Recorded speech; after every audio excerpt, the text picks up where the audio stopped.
VOA World News. VOA 세계 뉴스입니다. 아베 신조 일본 총리가 북한과의 국교 정상화를 올해의 목표로 삼고 있다고 밝혔습니다. 아베 총리는 29일 국회 시정연설에서 북한과 관련해 상호불신의 껍데기를 깨기 위한 모든 기회를 놓치는 일이 없도록 결연히 행동할 것이라며 이같이 말했습니다. 또 북한의 핵과 미사일 문제는 물론 일본인 납치 문제 해결을 위해 김정은 국무위원장과 직접 대면할 것이라고 아베 총리는 강조했습니다. 하지만 김정은 위원장과의 회담 등 대북 외교와 관련된 구체적인 일정은 언급하지 않았습니다. 앞서 아베 총리는 지난해 시정연설에서는 북한의 핵과 미사일 개발이 그 어느 때보다 중대하고 임박한 위협이라며 북한이 완전하고 검증 가능하며 되도록일 수 없는 방법으로 핵과 미사일 프로그램을 폐기하도록 해야 한다고 강조한 바 있습니다.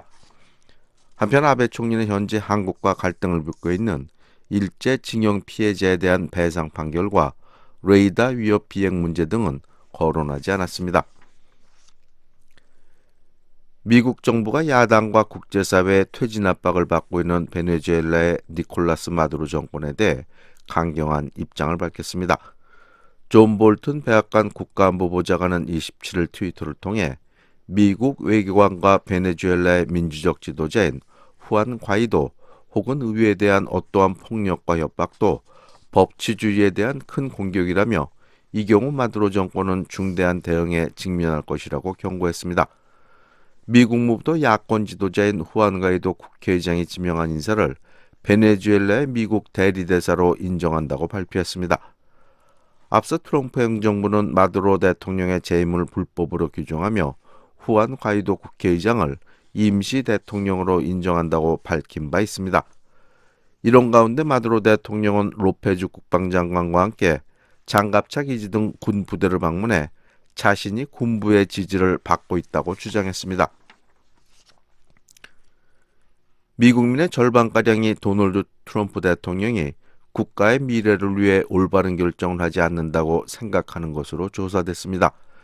ABC 뉴스와 워싱턴 포스트 신문이 공동조사에 28일 발표한 여론조사에 따르면 미국민의 48%가 트럼프 대통령을 전혀 신뢰하지 않는 것으로 나타났습니다.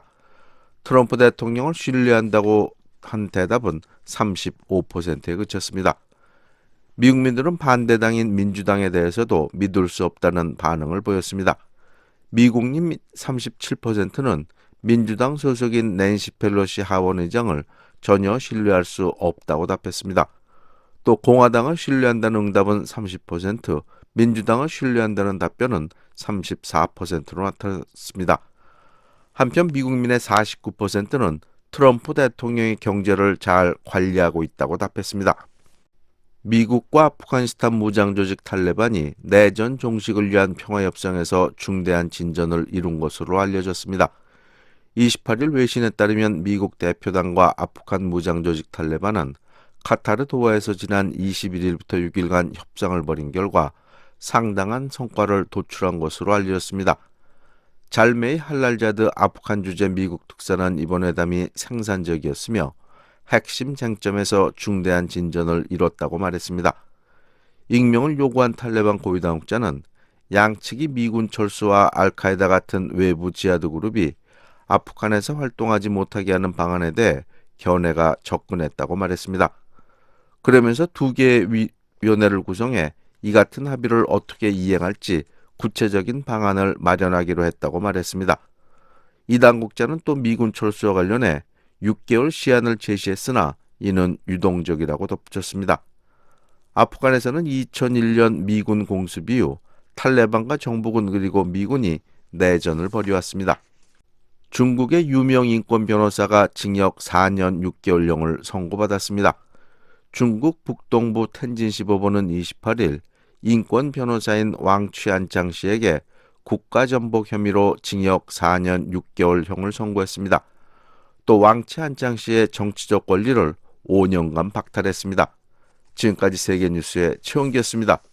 첫 소식입니다. 존 볼튼 백악관 국가안보회의 보좌관이 북한의 비핵화 결단을 촉구하면서 그 이후에야 제재 해제가 뒤따를 것이라는 입장을 분명히 했습니다. 육자회담을 실패로 규정하면서 미북 직접 협상을 다른 접근법으로 설명했습니다. 백성원 기자가 보도합니다. 볼튼 보좌관은 우리가 북한으로부터 필요로 하는 것은 핵무기를 포기하는 전략적 결정에 의미 있는 신호라고 밝혔습니다. 볼튼 보좌관은 25일 공개된 워싱턴 타임스와 인터뷰에서 트럼프 대통령이 제재를 해제하기 시작할 수 있는 것은 이런 비핵화를 얻었을 때라고 말했습니다. 이 같은 발언은 북한과 관련해 그동안 어떤 진전을 이뤘느냐는 질문에 답하면서 나왔습니다. 볼튼 보좌관은 북한이 핵과 미사일 실험을 하지 않고 있다는 트럼프 대통령의 말을 상기시키면서 무기 실험 유예를 뛰어넘는 실질적 진전이 필요하다는 입장을 분명히 한 것으로 보입니다. 볼튼 보좌관은 그동안 김정은 위원장의 약속을 강조하면서 전략적 결정이라는 표현을 계속 사용해왔습니다. 지난해 8월 19일 ABC 방송 디스위크와의 인터뷰에서 비핵화하겠다는 전략적 결정을 내린 시점으로부터 1년 안에 이를 이행하는 것은 남북한이 이미 합의한 것이라고 말한 것이 대표적입니다. 볼튼 보좌관은 김정은을 신뢰할 수 있느냐는 질문에 그런 것들은 트럼프 대통령과 김정은 간의 협상이 어디에 와 있는가에 대한 것이라며 트럼프 대통령은 협상에 임할 준비가 돼 있다고 답했습니다. 그러면서 내가 김정은이라면 트럼프 대통령을 거스를 생각을 하지 않을 것이라고 덧붙였습니다. 북한과의 협상과 진전 과정에서 중국의 역할을 묻는 질문에는 과거 협상에서 그들은 육자회담의 일원으로서 매우 중요한 노력을 기울였다고 평가했습니다. 그러면서도 트럼프 대통령은 다른 접근법을 시도해왔다며 육자회담은 분명히 실패했고 이에 따라 트럼프 대통령은 김정은과 직접 협상을 해온 것이라고 말했습니다. 이어 중국은 비핵화 압박에 동의한다고 말한다면서 우리는 매번 그들에게 북한에 대한 국제적 경제 제재를 매우 단단히 유지하기를 원한다고 확실히 말하고 있다고 설명했습니다. 아울러 트럼프 대통령이 그들에게 말하듯이 북중 국경을 주시하라는 것이 트럼프 대통령과 김정은과의 두 번째 정상회담을 준비하면서 우리가 계속 취하려는 입장이라고 강조했습니다. VOA 뉴스 백성원입니다. 2월 말로 예정된 2차 미북 정상회담을 앞두고 댄 설리번 공화당 상원의원이 북한이 약속을 실천할 때까지 대북 제재를 유지할 것을 트럼프 행정부에 촉구했습니다. 주한미군 철수 또는 감축 문제는 반드시 의회와 조율을 거쳐야 하는 사안임을 상기시켰습니다. 이조은 기자가 보도합니다.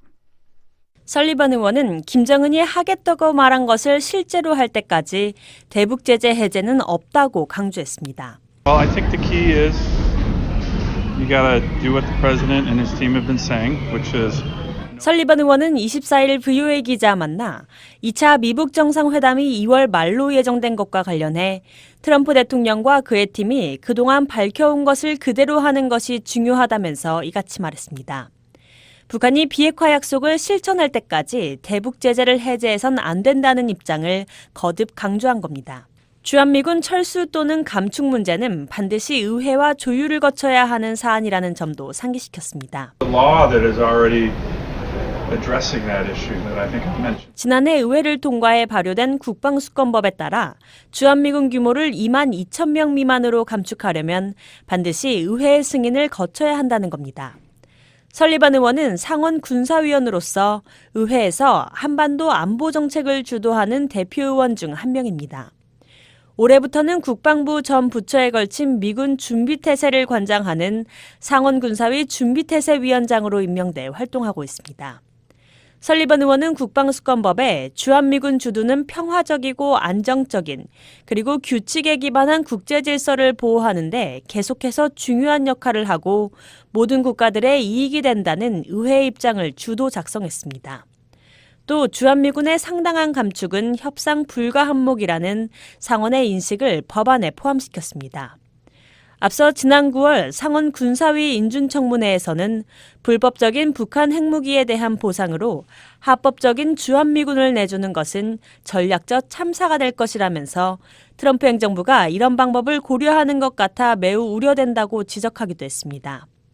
이어 VOA에 미국은 합법적으로 배치된 주한미군을 불법적으로 배치된 북한의 핵미사일과 절대 교환하지 않을 것이라고 밝힌 바 있습니다. we would never trade those illegally deployed nuclear missiles for legally deployed 미국의 해구산에 대해서는 지난 70년 동안 아시아 태평양 지역 영내 안보를 위한 가장 중요한 요소 중 하나라면서 미국의 동맹국과 관련해 미국이 해구산을 유지할 것인지에 대해서는 의문이 없어야 한다고 밝혔습니다. VOA 뉴스 이조은입니다. 2차 정상회담을 앞두고 미국과 북한이 단계적 비핵화에 합의하고 있는 게 아니냐는 관측이 나오고 있습니다. 실제로 그런 합의가 진행 중이라면 비핵화 달성은 어렵게 되고 장기적으로 미국 국익에 해가 된다는 주장입니다. 박승혁 기자가 보도합니다. 미국 본토에 대한 대륙간 탄도미사일 위협을 먼저 제거하고 그다음 북한 핵을 폐기하는 이른바 단계적 접근법에 대해 전문가들은 실패할 위험이 크다고 우려했습니다. 빅터 차 전략국제문제연구소 CSIS 한국 석좌는 최근 한 토론회에 참석해 단계적 접근법은 자칫 미국을 고립시키면서 아시아 주둔 미군과 동맹국을 위험에 빠뜨릴 수 있다고 지적했습니다. And would effectively become a delinking strategy for the United States. 북핵에 대한 단계적 접근을 택하는 것은 사실상 미국을 고립시키면서 미 본토에만 집중하겠다는 얘기이며 미국의 동맹과 해외 주둔 미군을 위험에 노출시킬 것이란 설명입니다. 차 석좌는 또 이런 전략이 장기적으로 동맹의 핵심인 군사적 억지력에 대한 신뢰를 무너뜨려 미국의 외교 정책에도 치명상을 입힐 것이라고 덧붙였습니다. 협상에 능한 북한의 과거 행태를 보면 단계적 접근법으로는 비핵화가 결국 실패할 것이라는 전망도 나옵니다. 허드슨 연구소의 아시아 태평양 안보 석좌인 패트릭 크로니는 VOA와의 인터뷰를 통해 북한은 초기 단계에는 이익을 취하다가 비핵화를 실행하는 중요한 후반 단계에서는 과거처럼 약속을 지키지 않을 가능성이 크다고 지적했습니다. If I were Kim Jong-un, I would be looking to receive sanctions relief and hold on to my nuclear missile programs. 크로닌 석좌는 자신이 김정은이라면 미국과의 거래에서 제재 완화를 먼저 얻어내고 핵 프로그램은 유지하기를 꾀할 것이라며 실제로 지금까지 행태를 보면 김정은은 그렇게 행동해 왔다고 말했습니다. 데이비드 맥스웰 민주주의 수호재단 선임연구원은 미국이 단계적 비핵화 방식에 최종 합의할지 실무 그룹의 협상 추이를 더 지켜봐야 한다고 지적했습니다. 하지만 미국이 정말 단계적 비핵화 방식에 합의했다면 김정은의 계획대로 끌려갈 수 있다고 경고했습니다. If we did agree to that, we would be playing into Kim Jong-un's hands. I think that there are people in the administration who will. 만일 단계적 비핵화에 합의했다면 김정은의 손에 놀아날 위험이 있지만 현재 미국 정부에는 북한의 뜻대로 되지 않도록 막을 수 있는 사람들이 있다는 설명입니다. 전문가들은 미국이 단계별 접근으로 북한에 양보를 한다고 해도 핵심은 비핵화라며 실질적이고 확인 가능한 비핵화 조치를 분명히 못 박아야 한다고 강조했습니다. VOA 뉴스 박승혁입니다. 2차 미북 정상회담에서 비핵화를 위한 중간 목표로 핵동결 합의가 나와야 한다고 로버트 아이논 전 국무부 비확산 군축 담당 특보가 제안했습니다. 또 트럼프 행정부의 북한 비핵화를 단계적으로 해야 한다는 인식이 생기고 있는 것 같다고 말했습니다. 1990년대 제네바 합의, 미사일 협상 등에 직접 참여했던 로버트 아이논 전 국무부 비확산 군축 담당 특보를 조은정 기자가 인터뷰했습니다. 스티브 비건 대북정책 특별대표와 최선희 북한 외무성 부상이 스웨덴에서 처음으로 만났습니다. 2차 정상회담 전까지 실무회담이 어떻게 이뤄져야 할까요? Meetings at the summit to be successful. It's very important that they be well prepared at the professional level. 미북 정상회담의 성공을 위해서는 전문가 수준에서 잘 준비하는 것이 매우 중요합니다. 2차 정상회담 전까지 비건 대표와 최 부상이 거의 매일 접촉하길 바랍니다. 제가 백악관에 있다면 이들이 정기적으로 만나는 것이 아니라 항상 대화하길 원할 겁니다. 실무회담에서는 어느 정도 구체적인 성과를 내야 하나요? I think they have to deal with certain concepts. What are the key deliverables? 양측은 특정한 개념을 논의해야 합니다. 양측이 정상회담에서 원하는 핵심 결과물이 무엇인가 여러 형태가 될 수 있습니다. 또 다른 공동성명을 원한다면 정상회담 때까지 기다리지 말고 초안을 작성해야 합니다. 양측은 정상회담에서 달성하고 싶은 목표를 분명하게 세워야 합니다. 북한과 미국은 다른 생각을 가지고 정상회담에 올 수 있습니다. 미국은 북한이 핵 능력을 억제하는 구체적인 약속을 하길 원하고 있죠. 제가 협상에 임한다면 협상의 전체적인 뼈대를 세울 것입니다. 내용이 길지 않더라도 핵심 문제들을 다뤄야 합니다. 양측이 비핵화를 어떻게 정의하는지 밝혀야 합니다. 두 나라가 큰 틀의 원칙에 합의한 뒤에는 실무 당국자들이 끊임없이 만나서 구체적인 요구 조건들로 바꿔야 합니다. 이것이 매우 중요합니다. 일반론에서 구체적인 내용으로 전환해야 합니다. 북한은 몇 가지 조치들을 언급했습니다. 김정은 위원장은 신년사에서 더 이상 핵무기를 생산, 시험, 사용, 전파하지 않겠다고 밝혔습니다. 앞서 영변 핵시설 폐기 가능성도 언급했고요. 이런 부분들에서 논의가 시작될까요? I think Kim Jong-un's New Year's speech was interesting. Talked about no more production of nuclear weapons. 김정은 no more 위원장의 testing, 신년사는 흥미로웠습니다. 더 이상 no 핵무기를 proliferation. 생산, 시험, 사용, 전파하지 않겠다고 말했습니다. 이는 유용한 조치입니다. 부분적인 비핵화 조치죠. 트럼프 정부는 초기에 완전한 비핵화를 달성하길 원합니다. 하지만 저는 그 성공 여부를 회의적으로 봅니다. 김정은이 진정 핵무기를 포기할 준비가 됐는지 여부에 의문을 가지고 있습니다. 그러나 부분적인 비핵화 조치에서 진전을 낼 수 있다고 봅니다. 최종 목표가 아닌 중간 목표인데 김정은의 신년사에서 방향을 잡을 수 있습니다. 핵무기를 생산하지 않는 것을 다른 시각으로 바라본다면 핵무기에 사용되는 핵분열 물질을 더 이상 생산하지 않겠다는 것으로 받아들일 수 있습니다. 어떤 중간 목표를 세울 수 있을까요? For me, a very important interim step, partial step, would be an agreement that the North. 제가 생각하는 would 매우 declare, 중요한 중간 목표, all of 부분적 its 조치는 facilities for 북한이 the production 핵분열 of 물질을 design 생산하는 시설을 모두 신고하는 겁니다. 신고서를 받은 뒤에 미국과 한국의 정보당국이 파악하고 있는 내용과 대조해야 합니다. 북한 내 모든 지역에서 핵분열 물질 생산을 중단하고 핵과 미사일 실험을 중단하는 것은 매우 중요한 첫 조치가 될 겁니다. 양측이 이런 합의를 맺을 수 있다면 유용할 겁니다. 트럼프 정부 내에서도 북한 비핵화가 당장 이룰 수 있는 것이 아니며 단계적으로 이루어져야 한다는 인식이 생기기 시작하는 것 같습니다. 정상회담에서 단계적 절차에 대한 합의를 맺으면 유용할 겁니다. 진행 과정에서 양측 모두가 혜택을 봐야 합니다. 북한에 대해서 어떤 상응 조치가 가능할까요? Now, the Trump administration has taken the view that economic incentives. 트럼프 정부는 북한의 비핵화에 상당한 진전이 있기 전에 제재 해제를 할 수 없다는 입장을 취했습니다. 이를 우회하는 방법은 한국의 강경화 외무장관이 제안한 대로 미국의 상응 조치로 종전선언, 또 인도주의적 조치, 유엔 제재 예외 인정, 남북 협력 사업 승인 등이 될 수 있습니다. 비핵화 조치 이후에 제재를 해제하겠다는 미 정부의 금지선을 넘지 않는 것이죠. 어느 정도 성과가 나와야 2차 정상회담을 성공으로 볼 수 있습니까?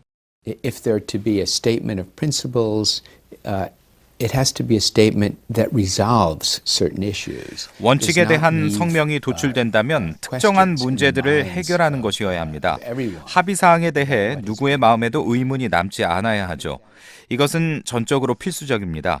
만일 일반적인 내용에 대한 모호한 성명이 나오면 심각한 실패가 될 것입니다. 트럼프 대통령이 이런 상황에서는 2차 정상회담을 열지 않았으면 좋겠습니다. 폼페오 장관과 비건 대표 등 참모들이 정상회담에 앞서 핵심 문제들을 해결할 때까지 트럼프 대통령이 기다리길 바랍니다. 회담에서 구체적인 성과가 있을 것이라는 확신이 설 때까지 말입니다. 폼페오 장관이 북한과의 대화의 최우선 목표는 미국민의 안전이라고 밝혔습니다. 미국이 이 시점에 대륙간 탄도미사일 ICBM에 집중해야 할까요? Not exclusively on ICBMs.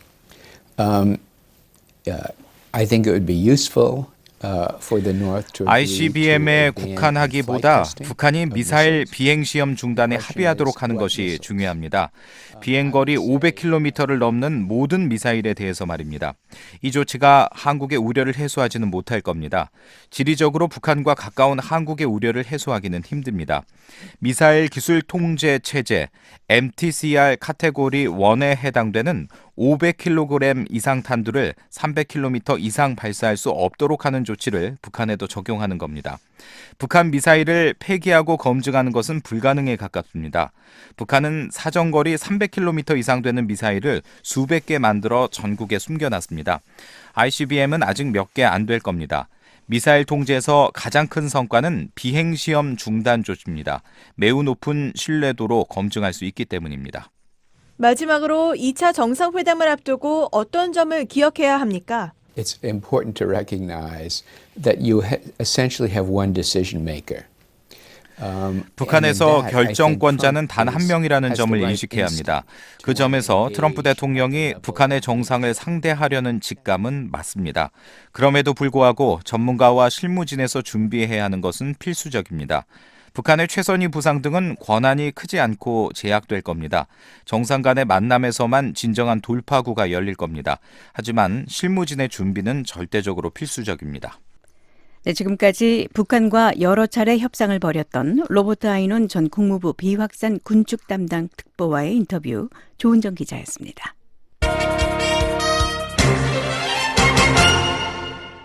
북한이 미국과의 실무협상 대표로 최선희 외무성 부상회의에 군축 업무를 했었던 김혁철 전 스페인 대사를 내세운 것으로 알려졌습니다.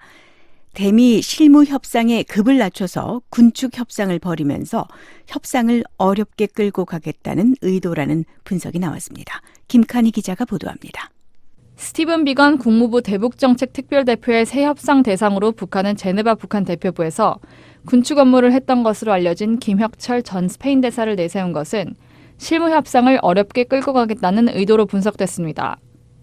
스콧 스나이더 외교협회 선임연구원은 25일 VOA와의 인터뷰를 통해 북한에는 미국과의 실무협상은 무조건 거부해야 한다는 인식이 있다면서 이같이 분석했습니다. The North Koreans seem to have developed an allergy toward working level talks with the U.S. regardless of. 북한은 협상 상대가 누가 되든지 관계없이 실무협상을 거부하는 알러지 반응이 있는 것 같고 많은 사람들은 김 전 대사의 지정을 효과적인 실무급 협상이 되지 못하도록 저항하는 신호로 받아들일 것이라는 설명입니다. 스나이더 연구원은 그러나 중요한 것은 북한이 실무협상에 진지하게 임하면서 진전을 내야 한다는 점이라고 강조했습니다. Yet, what we really, I think, have to see in these talks in order to make progress. 비핵화 대화에서 진전을 내기 위해서는 트럼프 대통령과 김정은 위원장의 대화뿐 아니라 정부 대표단에서도 대화가 필요하다는 것입니다. 1994년 미국 제네바 합의에 참여했던 게리 세이모어 전 백악관 대량 살상무기 담당 조정관은 김 전 대사를 등장시킨 것은 북한의 실무급 협상을 본격화하는 움직임이라고 평가했습니다. 하지만 최선희 외무성 부상보다는 급을 낮추겠다는 의도가 있다고 분석했습니다. 북한은 비건 대표보다 최 부상을 더 고위급 인사로 보고 있으며 김 전 대사를 비건 대표와 맞는 급의 관리로 확인했다는 것을 보여준다는 설명입니다. Vice Minister Madam Choi Song-hui, in North Korea's view, is too senior official. She outranks. 세이모어 전 조정관은 이어 실무 협상은 한계가 너무 많아 진전을 보기 어렵다고 지적했습니다. 비핵화 조치나 미사일 해체 등의 협상은 전적으로 최고위층의 결정에 따르는 만큼 실무급에는 권한이 없다는 것입니다. If President Trump and Chairman Kim decide to negotiate a comprehensive plan. 2차 정상회담에서 트럼프 대통령과 김정은이 비핵화를 위한 포괄적 계획에 협상하기로 결정한다면 김 대사는 실무 협상에서 이를 다룰 것이고 두 정상이 영변 핵시설과 대륙간 탄도미사일 ICBM 해체를 비핵화의 초기 조치로 결정한다면 김 대사는 실무 협상에서 이에 집중할 것이라는 설명입니다. 세이모어 전 조정관은 따라서 2차 미북 정상회담 전까지 실무회담에서 구체적인 비핵화 조치가 나오기는 힘들 것이라고 전망했습니다. 미국은 포괄적인 비핵화 계획을 원하고 있고 북한은 단계별 비핵화 조치라는 다른 접근법을 주장하고 있는 데다 다음 달 말로 예정된 2차 미북 정상회담까지는 시간이 부족하기 때문이라는 것입니다. VOA 뉴스 김칸입니다. 북한이 지난 2014년 유엔 인권이사회의 보편적 정례 검토 당시 수용했던 권고안들을 제대로 이행하지 않고 있다고 국제인권단체가 지적했습니다. 정치범 수용소와 사형제도 등 북한의 인권 상황에 대해서도 우려를 표시했습니다. 이현철 기자가 전해드립니다. 영국 런던에 본부를 둔 앰네스티 인터내셔널은 25일 북한이 4년 전 보편적 정례 검토 때 수용했던 권고안들을 제대로 이행하지 않고 있다고 지적했습니다. 이 단체는 오는 5월 실시되는 북한 인권에 대한 제3차 보편적 정례 검토 UPR을 앞두고 이날 유엔에 제출한 보고서에서 이같이 밝혔습니다. 특히 인권 관련 기구들이 유피안 권고의 이행을 도울 수 있는 건설적인 환경을 조성하라는 권고를 북한 정부가 수용했음에도 불구하고 지난 4년 동안 어떤 인권기구의 방북도 허용되지 않았다고 지적했습니다. 그러면서 아직까지 유엔 북한인권 특별보고관의 방북이 허용되지 않은 것은 유감이라고 강조했습니다. 또한 북한은 공정한 재판과 관련한 권고를 수용했지만 외국인들을 비롯한 개인들이 계속 국제 인권 기준에 부합하는 공정한 재판 없이 구금되거나 수감되고 있다고 밝혔습니다. 아울러 북한은 정보 접근의 자유와 표현의 자유와 관련한 권고안을 수용했지만 계속 정보의 교환을 극도로 통제하고 있다고 밝혔습니다. 또한 모든 전화와 우편, 방송 서비스를 국가가 소유하고 있으며 독자적인 신문과 매체, 시민단체가 없다고 덧붙였습니다. 이동의 자유와 관련해서는 북한이 2014년에 주민들의 해외여행을 촉진하라는 권고를 수용했지만 북한 주민들의 해외여행은 아직도 통제되고 있다고 지적했습니다. 유엔의 보편적 정례검토 UPR은 모든 유엔 회원국들이 4년마다 한 번씩 정기적으로 돌아가며 서로의 인권 상황을 심사하는 제도입니다. 북한은 오는 5월 9일 제네바에서 열리는 3차 심사를 앞두고 있습니다. 북한은 앞서 2009년 12월에 첫 번째 심사를 받았고 2014년 5월에 두 번째 심사를 받았습니다. 북한은 2차 심사 때 어린이와 여성, 노인, 장애인 등 취약계층의 인권 보호를 위한 113개 권고안을 수용했고 유엔 장애인 권리협약 비준 등 4개 권고안에 대해서는 부분적으로 수용한다고 밝혔습니다. 반면 유엔 고문방지협약의 서명과 비준 등 58개 권고안에 대해서는 앞으로 계속 검토하겠다고 밝혔고 정치범 수용소 폐쇄와 성분에 따른 차별 철폐 등 93개 권고안은 거부했습니다. 한편 앰네스티 인터내셔널은 이번에 유엔에 보낸 보고서에서 북한의 인권 상황에 대해서도 우려를 표시했습니다. 북한에서 조직적이고 광범위하며 중대한 인권 유린이 계속되고 있으며 최고 12만 명이 4개 정치범 수용소에 수감돼 강제노동과 고문, 가혹행위 등의 위험에 직면해 있다는 겁니다. 특히 정치범 수용소 수감자 중 많은 사람들이 국제적으로 인정되는 형사 범죄와 아무 관련 없는 자의적 구금이나 연좌제 피해자라고 지적했습니다. 아울러 북한은 계속 사형을 이용하고 있으며 불공정한 재판과 항소 가능성이 없는 재판을 통해 사형이 선고되는 경우가 자주 있다고 밝혔습니다. BOA 뉴스 이한철입니다. 북한 내 휴대전화 보급 대수와 실제 사용자 수를 구분할 필요가 있다고 한국 내 전문가들이 밝혔습니다. 단체와 전문가마다 추산 규모의 차이가 크기 때문인데요. 전문가들은 휴대전화를 활용한 남북 비즈니스와 기술 협력의 필요성을 지적했습니다. 서울에서 김영권 특파원이 보도합니다. 북한의 휴대폰, 즉 손전화기 사용 인구는 얼마나 될까? 북한 정부가 다른 나라처럼 투명하게 통계를 공개하지 않아 알 수 없지만 한국에선 진단 규모가 천차만별입니다. 조명균 통일부 장관은 지난해 11월 국회에서 북한에 보급된 휴대전화가 600만 대에 달한다고 말했습니다. 최근에 북한의 핸드폰이 한 600만 대 된다고 그래요? 예, 그렇게 특강하실 때 제가 들었어요. 예, 그렇게 거기 뭐 중고등학생들도 그걸 가지고 다닌다 그래요? 예. 그럼 걔들도 방탄소년 이거 유튜브로 봅니까? 북한 인터넷이 개방되어 있지는 않고 우리로 보게 되면 내부망처럼 되어 있어서 제약은 있습니다만 그런 것이 북한 청소년 사이에 유통되고 있다 이렇게 파악하고 있습니다.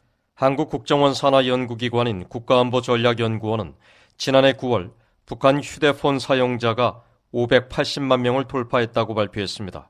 이 연구원은 국내 입국 탈북민과 관련 문건을 공동 분석했다며 북한에서 휴대전화 가입비로만 최소 17억 달러의 현금이 유통되는 것으로 추산했습니다.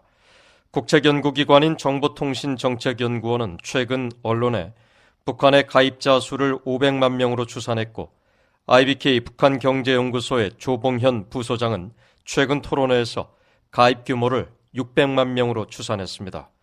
하지만 지난해 북한의 이동통신연구로 박사학위를 받은 이정진 KT 개성지사장 겸 남북협력 TF팀장은 VOA에 실질적인 가입자는 450만 명 수준으로 파악하고 있다고 말했습니다. 그래서 이게 뭐 북한이 통계를 워낙 안 내보내는 나라라서 다 그냥 어떤 이제 약간 이제 뭐 추측 이런 것을 가지고 하는데 뭐 저는 뭐 계속 늘어나는 추이라고 생각은 하지만 실가입자는 그러니까 한 개인으로 했을 때 이제 그랬을 때는 뭐 450만 원을 넘지는 못하지 않을까 이렇게 지금 저희는 보고 있습니다. 이 지사장은 휴대전화에 끼워서 쓰는 심카드, 즉 유심칩 사용을 실제 가입자 규모로 일각에서 판단하는 것 같다고 말했습니다. 개인이 심카드를 2-3개씩 구매해 쓰는 경우도 있기 때문에 규모를 조금 과대평가하는 것으로 보인다는 겁니다. 경제 규모라든가 뭐 또 이제 지금 현재 가고 있는 뭐 제재라든가 이런 상황에서 애화가 갈수록 이렇게 유동성이 없어지는데 과연 그렇게 늘을 수 있을까? 조봉현 부소장은 보급 규모와 실제 사용자 수를 구분할 필요가 있다고 말했습니다. 휴대폰 보급 대수하고 휴대폰 사용자 수하고는 구분할 필요는 있거든요. 근데 이제 일반적으로 휴대폰 보급 대수는 휴대폰을 하려고 하면 가입을 해야 되는 거잖아요. 그 가입자 수가 사실 보급 대수인 거잖아요. 그거는 뭐 개인이 가입할 수도 있고 기관이 가입할 수도 있고 등등등. 그게 이미 600만 대 정도 되는 걸로 추정이 되는 거고요. 휴대폰 사용자 수는 아마 500만 명 조금 안 되는 게 맞지 않을까. 북한 사람들 보면 2대 가지고 있는 사람도 있어요. 장사하는 사람도 2대 가지고. 하지만 한국에선 이를 구분하지 않은 채 북한 주민 거의 4명 가운데 1명이 휴대전화를 사용한다는 보도가 잦아 휴대전화가 한국처럼 매우 보편화된 것처럼 비칠 수 있다는 지적도 있습니다. 한국통계청에 따르면 한국의 휴대전화 가입자는 지난 2017년 기준으로 6,360만 대로 인구 100명당 124.9개의 휴대폰을 사용하고 있습니다. 게다가 휴대전화로 금융과 교통비 등 다양한 결제가 가능하고 속도가 빨라 운동 경기를 생중계로 시청하며 군대도 올해부터 사병의 휴대폰 사용을 허가하는 등 생활 필수품이 됐습니다. 북한은 지난 2016년 오라스컴이 발표한 360만 대를 기준으로 휴대전화 사용 인구는 100명당 14.2명. 보급 대수가 빠르게 증가하곤 있지만 한국과 비교하기엔 아직 무리입니다. 북한은 최근 기존의 고려링크의 강성네트, 비얼 등 3개사가 경쟁하는 방식으로 가입자를 확대하고 있는 것으로 알려졌습니다. 북한 출신인 KDB 산업은행의 김영희 통일사업부 북한경제팀장은 북한의 휴대전화 보급 대수를 500에서 600만 대로 추정하고 있다며 중요한 건 전화기의 질과 서비스 형태라고 말했습니다. 그게 다 달라요. 스마트폰을 쓰느냐, 그러니까 우리가 2G, 3G, 4G, 5G 이렇게 하잖아요. 그러니까 이게 좋은 폰을 쓰느냐에 따라서 가격이 차이가 있지. 또 싼 거는 싸요. 대도시와 대학생들의 휴대전화 사용 비율이 아주 높지만 지방은 스마트 전화기가 아닌 접이식 전화를 많이 사용하고 평양처럼 인트라넷을 통해 물건 구입도 힘들다는 겁니다. 전문가들은 북한에서 휴대전화는 부의 상징처럼 여겨지기 때문에 전화기에 따라 부익부 빈익빈 현상도 심화되고 있다고 지적합니다. 조명균 통일부 장관은 지난해 국회 보고에서 휴대전화 단말기 평균 가격을 $100에서 $200 정도로 추산했습니다. 지금 현재 3G 아래로 이렇게 저희가 보고 있습니다. 이 핸드폰 가격이 대략 $100부터 $200 사이에 이렇게 판매가 되는 걸로 확인하고 있습니다. 조 장관의 지적처럼 북한 내 휴대폰 서비스 속도는 3G 이하로 매우 느리고 인터넷 접근이 불가능해 경제 발전과 제대로 연계하지 못한다는 한계가 있습니다. 한 시장조사 업체에 따르면 한국에서 팔리는 스마트폰 도매 평균 판매 단가는 지난해 9월 기준으로 $529, 일본에 이어 세계 2위 수준입니다. 또 사용료는 매우 다양하지만 매달 $60 정도를 지불하는 가입자가 가장 많았습니다. 게다가 한국은 삼성과 LG 등 세계적인 휴대폰 판매 업체들이 국제 시장을 주도하고 있습니다. 조봉현 부소장은 이 때문에 남북한이 휴대전화를 통한 비즈니스와 기술 협력을 적극 할 필요가 있다고 말했습니다. 휴대폰을 활용한 비즈니스 쪽으로 협력을 해야 되는데 우리는 많이 일반화돼 있잖아요. 심지어 휴대폰 가지고 결제도 다 하고 지하철도 통보부터 뭐 버스 타는 거 이거 다 이런 거 되는 것처럼 북한도 그런 형태로 가도록 우리가 비즈니스 협력을 할 필요, 거기는 기술 개발과 뭐 시스템 구축 이런 쪽도 필요하겠죠. 김영희 팀장은 과거 북한이 일본에서 중고품들을 대거 수입한 것처럼 한국 내 중고 휴대폰을 북한에 값싸게 제공하는 게 단기적으로 북한 주민들에게 많은 도움이 될 것이라고 말했습니다. KT의 이정진 지사장은 북한의 개방과 시장화 확산, 정부 사업의 투명성이 확보되면 북한의 휴대전화 시장은 비약적으로 발전할 가능성이 크다고 말했습니다. 결국 그거는 이제 저희는 이제 개방하고 시장화 확산이라고 보죠. 그게 지금 한정된 이제 시장화 그리고 또 이제 그 안에서 일어나는 뭐 관료들의 부정부패 뭐 이런 것들 때문에 더 이상 이제 그 애화의 파이가 안 커지고 있으니 그게 이제 이번 뭐 제재라고 풀리고 이렇게 해서 뭐 확산이 된다면 급격하게 그 가입자가 이제 증가하지 않을까 저는 이렇게 보고 있습니다.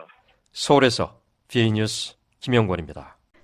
북한 내각은 전원 확대 회의를 열었고 간부들은 공장을 방문해 자력갱생을 강조하고 있습니다. 최원기 기자가 전해드립니다. 김정은 국무위원장의 신년사 발표 이후 북한에서 가장 바쁜 사람은 박봉주 내각 총리입니다. 북한 경제 총책임자인 박봉주 총리는 지난 14일 평안남도에 있는 순천시멘트 연합기업소와 비료공장 등을 방문해 신년사 관철을 강조했습니다. 북한 관영 조선중앙방송입니다. 조선노동당 중앙위원회 정치국 상무위원회 위원이며 조선민주주의민공화국 국무위원회 부위원장이며 내각 총리인 박봉주 동지가 순천지구의 여러 단위를 현지에서 요해했습니다. 이어 박봉주 총리는 23일 평양에서 내각 전원회의 확대 회의를 열고 신년사 관철 방안을 논의했습니다. 이 자리에는 경제를 담당한 내각과 지방 간부들이 참석해 공장과 기업소 상황을 집중 논의했습니다. 탈북자들은 북한에서는 신년사가 단순한 새해 인사가 아니라 반드시 관철해야 하는 최고 수뇌부의 명령이나 다름없기 때문에 이를 받들어 이행해야 한다고 말합니다. 북한 통일전선부 간부 출신 탈북민 장진성 씨입니다. 신년사 관철, 약간 지도자가 북한 주민들에게 신년 지침 이 준것을 놓고 북한 간부들과 전체 주민들이 신년사 관철 운동을 새해 아침부터 그렇게 벌려야 하는 거죠. 그렇기 때문에 북한에서는 이 신년사가 일종의 지도자의 명령이나 마찬가지입니다. 앞서 김정은 위원장은 1일 발표한 신년사에서 자립경제와 자력갱생을 강조했습니다. 자력갱생의 기치 높이 사회주의 건설의 새로운 진경로를 열어나가자. 이것이 우리가 들고 나가야 할 구호입니다. 북한 당국이 1960년대 사용했던 자력갱생 구호를 다시 들고 나온 것은 일종의 고육지책이라고 한국의 강인덕 전 통일부 장관은 밝혔습니다. 경제를 강조하는 것은 분명하죠. 그것은 몇 년 동안 지금 강력한 안보이사회 제재 조치가 가해지고 있으니까 그 길밖에 갈 데가 없겠죠. 경제가 나빠지니까. 경제를 중심으로 갈 수밖에 없는 그런 고육지책이라고 할 수 있겠죠. 문제는 북한 경제가 1990년대 고난의 행군 이래 최악의 상황이라는 겁니다. 북한 경제는 2012년 김정은 위원장 집권 이후 대체로 1에서 3%대의 플러스 성장을 해왔습니다. 그런데 2017년 유엔 안보리의 제재가 시작되면서 북한 경제는 직격탄을 맞았습니다. 한국은행에 따르면 2017년 북한의 경제 성장률은 마이너스 3.5%로 뒷걸음쳤는데 이는 고난의 행군 이후 20년 만에 최악이라고 한국은행 경제통계국 강창구 차장은 말했습니다. 2017년 북한의 경제 성장률이 전년 대비 3.5% 하락한 걸로 나왔습니다. 옛날 이제 90년대 고난의 행군이라고 북한의 가장 어려운 시기가 있었는데요. 그 이후로 아마 최저의 경제가 이제 감소한 걸로 나타났습니다. 특히 유엔 안보리 제재는 북한 경제를 지탱하는 두 개의 생명줄인 석유 수입과 광물 수출에 커다란 타격을 입혔습니다. 북한은 석탄으로 먹고 산다고 할 정도로 광물 수출 비중이 큽니다. 석탄과 철광석은 총 수출의 40%를 차지하며 금액으로는 10억 달러에 이릅니다. 또 석탄 수출로 번 돈이 노동당과 군부, 국영기업, 돈주, 장마당, 그리고 광부 호주머니에 들어가야 경제가 돌아가는 구조입니다. 그런데 중국은 2017년 2월부터 북한산 석탄 수입을 전면 중단했습니다. 석탄 수출이 중단되면서 탄광을 운영하던 국영기업과 돈주는 물론 군부도 큰 타격을 입었다고 탈북민 장진성 씨는 말합니다. 특히 그 군 경제가 심대한 타격을 받았습니다. 왜냐하면 그 군 경제의 상당수가 그 석탄을 그 독점권을 군에게 줬기 때문에 그 석탄을 팔아야지 거기에서 나오는 그 외화로 군복천이나 그다음에 이런 거기에 필요한 군수물품들을 사올 수 있는데 이 석탄이 끊기다 나니까 군 경제가 많이 망가진 것으로 그렇게 이야기하고 있습니다. 에너지 사정도 나쁩니다. 북한 경제가 돌아가려면 중국과 러시아로부터 원유와 휘발유 등을 850만 배럴가량 들여와야 합니다. 그러나 유엔 안보리는 2017년 12월 채택된 대북 제재 결의 23975를 통해 원유 공급을 연간 400만 배럴로 제한하고 휘발유 등 정제품 공급 상한선을 50만 배럴로 묶었습니다. 필요한 기름의 50%밖에 들여올 수 없게 된 겁니다. 중국이 대북 송유관 꼭지를 잠그자 평양의 기름값은 크게 올랐습니다. 2017년 4월만 해도 평양 시내 연유 판매소에서 휘발유 가격은 킬로그램당 6,000원 선이었습니다. 그런데 북한 내부를 전문적으로 다루는 일본 아시아 프레스에 따르면 올 1월 10일 현재 휘발유 가격은 15,000원 선입니다. 전에 비해 2배 이상 오른 겁니다. 외화 사정도 한층 빡빡해졌습니다. 북한은 그동안 석탄과 무기 수출, 관광, 개성공단, 해외 노동자 송금 등 5, 6개 경로로 외화를 조달해 왔습니다. 그러나 대부분 수출길이 막혔고 연간 9천만 달러를 벌어들이던 개성공단도 2016년 2월 폐쇄됐습니다. 3년째 계속되고 있는 유엔의 고강도 제재는 경제뿐만 아니라 부정부패 등 사회 전반에도 문제를 일으키고 있습니다. 김 위원장은 신년사에서 사회주의 제도를 침식하는 세도와 관료주의를 언급했는데 이는 부정부패가 심각해지고 있다는 얘기라고 탈북자들은 말합니다. 평안북도 신의주에 살다가 2011년 한국으로 넘어온 탈북자 김수진 씨입니다. 이렇게 우리 북한에 이런 말이 있어요. 법이 강화될수록 경제 제재가 더 압박이 될수록 그 위법이 많다. 오른 곳에서 위법이 더 많아야 큰 돈이 나온다. 이런 말이 있거든요. 그러니까 이게 여느 일반 사람들은 비법을 내서 돈을 벌고 이 권력기관은 이 비법을 보호해주면 돈을 버는 게 이젠 부정부패 사실관계거든요. 유엔의 제재로 경제난이 계속되자 평양의 수뇌부는 나름대로 대응 조치를 취했습니다. 우선 김정은 위원장은 지난해 4월 평양에서 노동당 중앙위원회 7기 3차 전원회의를 열고 핵경제 병진 정책 대신 경제 건설에 총력을 기울이는 노선을 채택했습니다. 북한 관영 조선중앙방송입니다. 사회주의 경제 건설에 총력을 집중하는 것, 이것이 우리 당의 전략적 노선이라고 천명하셨습니다. 또 북한 수뇌부는 국정의 초점을 핵개발 등 군사 분야에서 경제개발로 이동하려는 움직임을 보였습니다. 지난해 김정은 위원장의 현지 지도가 군사 분야보다 경제 분야에 집중된 것이 한예입니다. 2019년 새해가 되면서 북한 당국은 대외관계에서 활로를 찾으려는 움직임을 보이고 있습니다. 우선 김정은 위원장은 1월 8일 베이징을 방문해 시진핑 국가주석과 정상회담을 가졌습니다. 미국의 북한 전문가인 레리 닉시 한미연구소 선임연구원은 북한이 중국에 제재를 풀거나 국경지대의 밀수를 눈감아달라고 요청했을 것이라고 말했습니다. Kim Jong-un hit very hard on the demand that the U.S. 북한은 한국을 지렛대 삼아 제재를 우회 돌파하려는 시도도 하고 있습니다. 김정은 위원장은 신년사에서 개성공단과 금강산 관광을 재개할 용의가 있다고 밝혔습니다. 남측 기업인들이 어려운 사정과 민족의 명산을 찾아보고 싶어하는 남녘동포들의 소망을 헤아려 아무런 전제 조건이나 대가 없이 개성공업지구와 금강산 관광을 재개할 용의가 있습니다. 이는 한국을 활용해 개성공단과 금강산 관광에 대해 미국의 제재 면제를 받으려는 의도라고 한국통일연구원 조한범 박사는 말합니다. 안보리나 미국의 독자 대북 제재가 아닌 한국 정부가 취한 독자 제재죠. 트럼프 대통령 입장에서도 만일에 개성공단과 금강산 관광 사업을 양해만 한다 그러면 미국이 선택은 한국 정부가 하는 모양새거든요.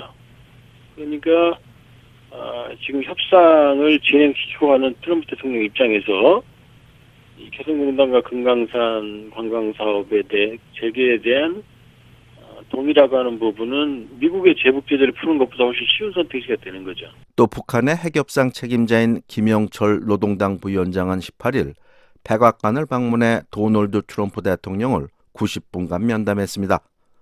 그 다음 날인 19일 트럼프 대통령은 기자들과 만나 북한의 비핵화 외에 다른 많은 것들에 대해서도 대화하고 있다고 말했습니다. We've made a lot of progress that has not been reported by the media, but we have made a lot of progress. 이는 미국과 북한이 2차 정상회담을 앞두고 상응 조치, 즉 제재 완화를 논의한다는 의미라고 조한범 박사는 말했습니다. 비핵화에 많은 진전을 이뤘고 그 외에 다른 많은 것들에 대해서 논의했다라고 하는 대목이거든요. 결국 북한의 비핵화 조치라고 하는 것, 그다음에 이제 미국의 상응 조치죠. 그러니까 대북 제재 해제, 그다음에 이제 관계 개선, 연락사무소를 포함한 관계 개선, 그다음에 이제 평화 체제 구축 문제, 그리고 지금 우리가 지금 얘기하고 있는 개성공단 금강산 문제. 전문가들은 비핵화와 제재 해제가 2차 미북 정상회담의 핵심 문제가 될 것으로 전망하고 있습니다. 다음 달 말 2차 정상회담을 예정하고 있는 트럼프 대통령과 김정은 위원장이 비핵화와 상응 조치와 관련해 어떤 합의를 이룰지 주목됩니다. VOA 뉴스 최홍기입니다. VOA 세계 뉴스입니다. 아베 신조 일본 총리가 북한과의 국교 정상화를 올해의 목표로 삼고 있다고 밝혔습니다. 아베 총리는 29일 국회 시정연설에서 북한과 관련해 상호불신의 껍데기를 깨기 위한 모든 기회를 놓친 일이 없도록 결연히 행동할 것이라며 이같이 말했습니다. 또 북한의 핵과 미사일 문제는 물론 일본인 납치 문제 해결을 위해 김정은 국무위원장과의 직접 대면할 것이라고 아베 총리는 말했습니다. 하지만 김정은 위원장과의 회담 등 대북 외교와 관련한 구체적인 일정은 언급하지 않았습니다. 미국 정부가 야당과 국제사회의 퇴진 압박을 받고 있는 베네수엘라의 니콜라스 마두로 정권에 대해 강경한 입장을 밝혔습니다. 존 볼튼 백악관 국가안보보좌관은 트위터를 통해 미국 외교관과 베네수엘라의 민주적 지도자인 후안 과이도 혹은 의회에 대한 어떠한 폭력과 협박도 법치주의에 대한 공격이라며 이 경우 마두로 정권은 중대한 대응에 직면할 것이라고 경고했습니다. 미 국무부도 야권 지도자인 후안 과이도 국회의장이 지명한 인사를 베네수엘라의 미국 대리대사로 인정한다고 발표했습니다. 앞서 트럼프 행정부는 마두로 대통령의 재임을 불법으로 규정하며 후안 과이도 국회의장을 임시 대통령으로 인정한다고 밝힌 바 있습니다. 이런 가운데 마두로 대통령은 로페즈 국방장관과 함께 장갑차 기지 등 군부대를 방문해 자신이 군부의 지지를 받고 있다고 주장했습니다. 미국민의 절반가량이 도널드 트럼프 대통령이 국가의 미래를 위해 올바른 결정을 하지 않는다고 생각하는 것으로 조사됐습니다. ABC 뉴스와 워싱턴 포스트 신문이 공동조사에 28일 발표한 여론조사에 따르면 미국민의 48%가 트럼프 대통령을 전혀 신뢰하지 않는 것으로 나타났습니다.